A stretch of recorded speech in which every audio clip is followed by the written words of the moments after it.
Jangan lupa subscribe YouTube channel Official iNews dan nyalakan loncengnya. Informasi lain pemirsa, Presiden Jokowi menaikkan peraturan pemerintah tentang pengelolaan royalti lagu atau musik pada 30 Maret 2021. Ya, aturan ini mendapatkan berbagai tanggapan pekerja seni maupun pengusaha hiburan.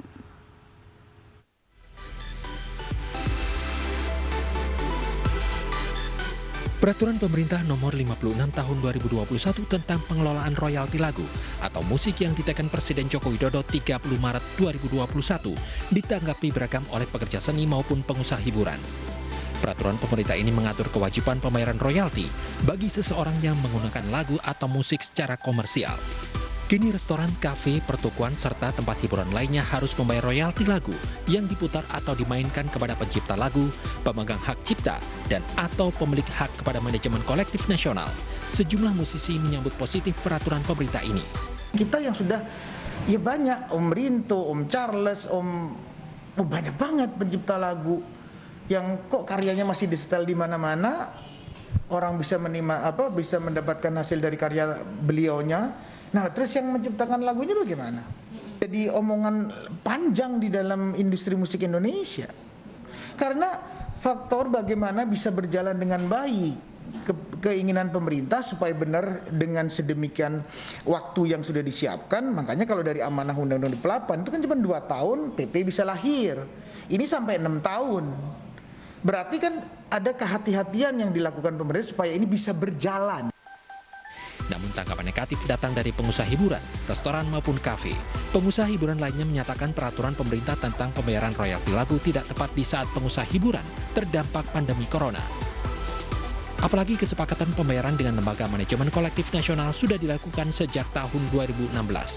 Tata cara penggunaan lagu oleh pengusaha hiburan, kafe, restoran maupun pertokoan dapat diajukan permohonan lisensi kepada pemegang hak cipta melalui lembaga manajemen kolektif nasional. Tim Liputan iNews melaporkan. Ya, untuk mengulas pro kontra royalti putar lagu sudah bergabung bersama kami musisi Badai Ekskrispati dan Sekjen Perhimpunan Hotel dan Restoran Indonesia Maulana Yusran. Selamat sore Bapak-bapak. Selamat sore. Baik, saya ke Pak Maulana terlebih dahulu. Pak Maulana, sebenarnya apa yang menjadi keberatan pihak Anda mengenai royalti lagu ini? Ya, sebenarnya kalau ditanya keberatan, kami sebenarnya tidak ada menyampaikan keberatan. Karena kami sendiri dari pihak hotel itu sudah melakukan pembayaran royalti itu sudah jauh dari tahun 2010-an kalau nggak salah. Jadi sebelum lahirnya Undang-Undang 28 tahun 2014. Kemudian dibuatkanlah satu kesepakatan bersama dengan Dirjen HKI, dengan LMKN, dengan PHRI, dengan disaksikan oleh Dirjen HKI waktu itu bagaimana pola pemungutan untuk di hotel. Nah, sehingga model dan bentuknya dan kesepakatan tersebut. Nah, namun pada saat sudah adanya kesepakatan tersebut masih terjadi dinamika yang cukup mengganggu juga ya, karena dari LMK sendiri belum mengakui bahwa adanya LMKN itu tersebut adalah merupakan koordinator daripada LMK tersebut, sehingga sering terjadi pungutan dua bil gitu. Jadi dari LMK-nya tetap memungut, kemudian dari LMKN-nya juga ada gitu loh. Itu yang situasinya membingungkan. Nah, dengan adanya lahirnya PP tersebut, PP 56 ini justru kan menjadi penegasan kembali bahwa yang namanya LMKN itu adalah merupakan koordinatornya daripada LMK tersebut. Nah, kami berharap ke depannya ini jadi situasinya kita tinggal fokus kepada LMKN saja.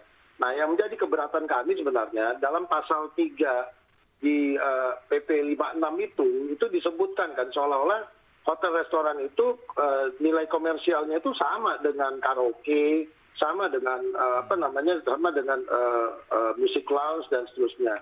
Sementara hotel dan restoran itu kan lagu itu tidak menjadi hal utama untuk menjalankan bisnisnya. Itu hanya sebagai moodnya gitu loh. Jadi harus ada pembedaan antara yang namanya kategorinya yang tadinya nilai komersilnya itu seperti karaoke yang kalau nggak ada lagu ya mereka nggak bisa berbisnis kan begitu. Tapi di sektor pariwisata khususnya kalau di hotel restoran itu kan tidak seperti itu. Gitu kira-kira Mbak. Bagaimana respon Mas Badai akan hal ini?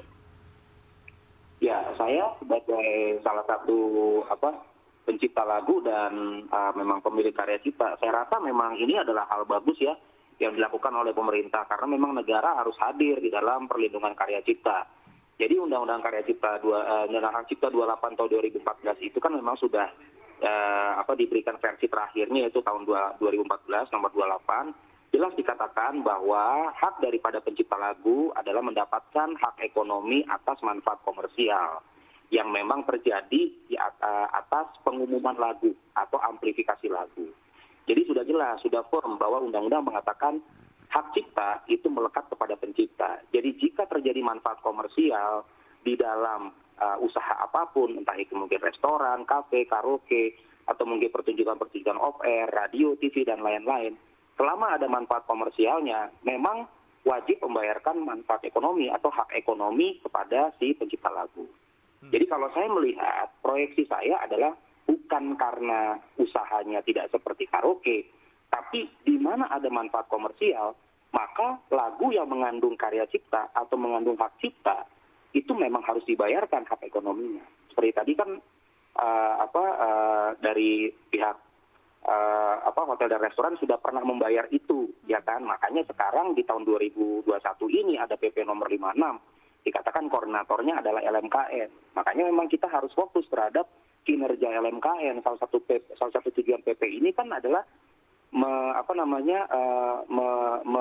menebalkan kembali cara kerjanya LMKN untuk mengkoleksi itu supaya tidak tumpang tindih. Di garis bawahinya yang mendapat manfaat komersial begitu ya Mas Badai?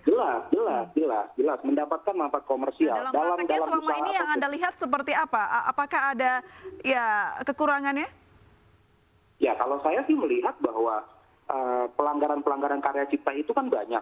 Ya, pertama pelanggaran hak moral. Ya, hak moral itu sering tidak disebutkan, entah itu dalam media televisi atau mungkin katakanlah mungkin aplikasi-aplikasi sosial media dan lain-lain. Dan juga kadang-kadang pun kalau misalkan ada beberapa supermarket ataupun restoran-restoran kafe dan lain-lain sekarang juga memutarkan bukan original artis kebanyakan yang saya temui. Yang diputar adalah artis cover, bukan original artisnya. Gitu. Tapi sebenarnya bukan itu masalahnya. Selama pengumuman lagu itu mengandung karya cipta, ya tetap pencipta lagunya harus tetap dibayar karya ciptanya atau hak ekonominya. Begitu. Meskipun memang situasi sekarang khususnya untuk hotel dan restoran juga memang tadi kata Pak Yusran juga tidak mudah, Mas Badai. Artinya itu tidak menyampaikan kewajiban untuk membayarkan royalti kepada musisi, Mas Badai. Ya, kalau saya sih menanggapi begini ya. Kalau dalam situasi seperti ini memang tidak mudah bagi bisnis apapun ya. Bukan hanya bisnis hotel dan restoran saja, bisnis apapun semua mengalami penurunan. Tapi permasalahannya begini, masalah karya cipta ini bukan masalah sehari dua hari. Ini masalah udah bertahun-tahun, gitu. Jadi kalau menurut saya, kalau negara sudah hadir di tahun 2021 ini, berarti apapun kondisinya, baik dari saya sebagai pelaku karya cipta, ataupun teman-teman lain yang mungkin pebisnis yang melibatkan karya cipta, harusnya sudah siap dengan kondisi ini. Karena undang-undang mengatakan, hak ekonomi pencipta lagu itu tetap harus diberikan. Jadi kalau kita tidak mau berpegang kepada peraturan perundang-undangan, kita berpegang pada siapa? Karena ini kan yang ditetapkan oleh pemerintah dan ini terjadi sudah lama loh. Gitu. Meski sudah diatur payung hukumnya selama ini, Mas Badai sebagai musisi dan juga pencipta lagu, apakah ada pengalaman yang terkait royalti lagu ini yang kurang baik begitu Mas? Boleh diceritakan? Ya, kalau saya sebenarnya saya tergabung dalam LMK yaitu Wahana Musik Indonesia atau WAMI. Selama ini saya tetap terima dari YouTube, dari Spotify, Joox dan lain-lain itu tetap saya terima ya. Tapi yang sering kali saya temukan adalah konser-konser besar, kemudian mungkin kafe atau restoran yang mungkin memutarkan lagu-lagu saya, itu memang secara report, secara laporan kepada kita, memang ini masih ada satu pertanyaan besar. Ini sebenarnya wajar nggak sih kalau saya dapat angka sekian, gitu? Karena menurut saya memang eksplorasi karya saya memang sekian, gitu. Jadi kalau yang saya terima dalam arti mungkin dalam pertanyaan saya kok jumlahnya bisa segini atau mungkin belum semuanya merata, ya itu kan menjadi pertanyaan yang besar gitu.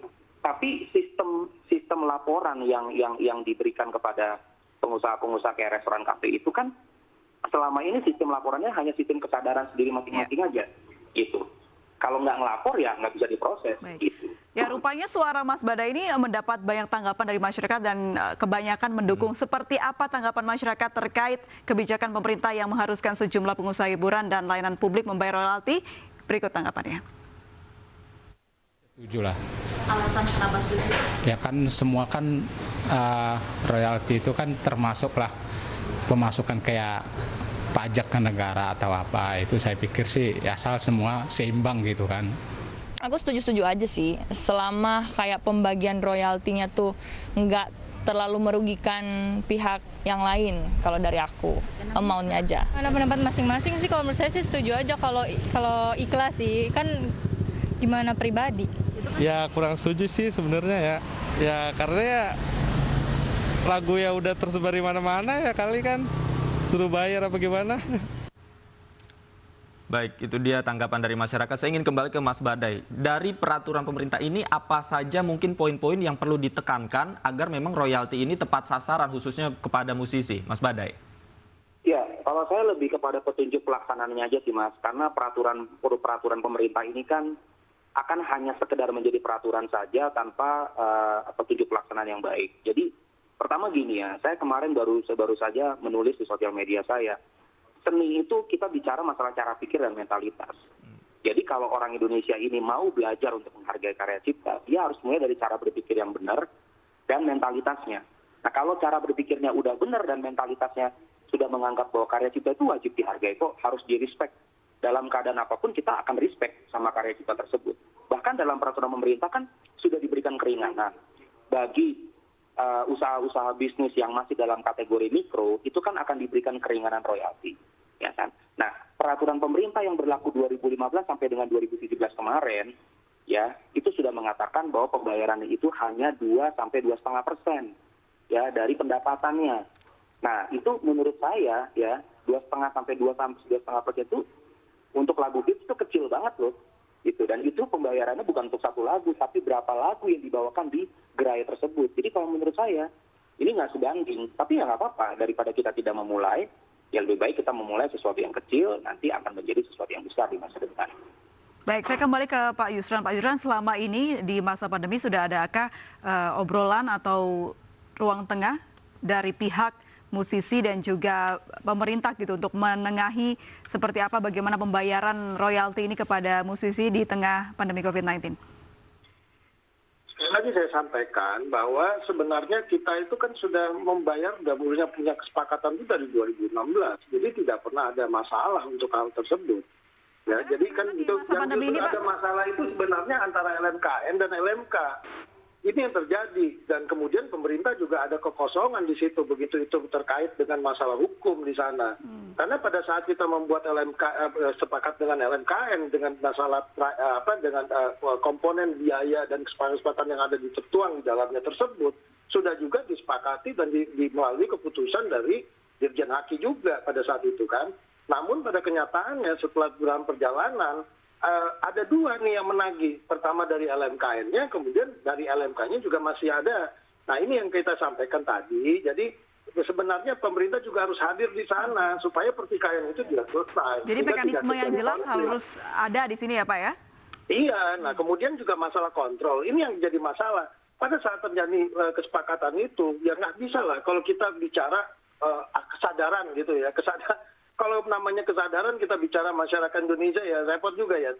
Fungsi kontrolnya itu yang mesti dijalankan oleh LMKN. Itu udah harus. Kalau kita bicara royalti kita sepakat kok semuanya. Masalah hak karya cipta itu kita sepakat. Tapi tolong dijalankan juga dengan adanya PP ini bagaimana LMKN menjalankan fungsi kontrol dan sosialisasi ke masyarakat sehingga mereka benar-benar paham. Kalau tadi disampaikan ada masalah pengusaha kafe, pengusaha restoran, mereka saya rasa juga tidak tersosialisasi dengan baik kok. Karena sosialisasi terhadap masalah Undang-Undang 28 pun tidak tercapai ke masyarakat, banyak yang nggak tahu. Yang tahu itu cuma lini hotel saja, karena memang hotel waktu itu didatangi dan berkasus hukum dengan LMK. Banyak yang terjadi tuntut-tuntutan antara LMK dengan hotel dan seterusnya. Itu udah kejadian panjang, perjalanan panjang dari 2010. Itulah akhirnya dengan Undang-Undang 28 itu ditengahi oleh Dirjen Haki dan juga ada LMKN. Namun di situ pun belum selesai. kami berharap dengan ada PP 56 ini urusan internalnya itu selesai, kemudian juga dia jalankan fungsi kontrol. Karena di situ ada message-nya di dalam undang PP 56 itu bahwa pemerintah wajib membuat bank musiknya.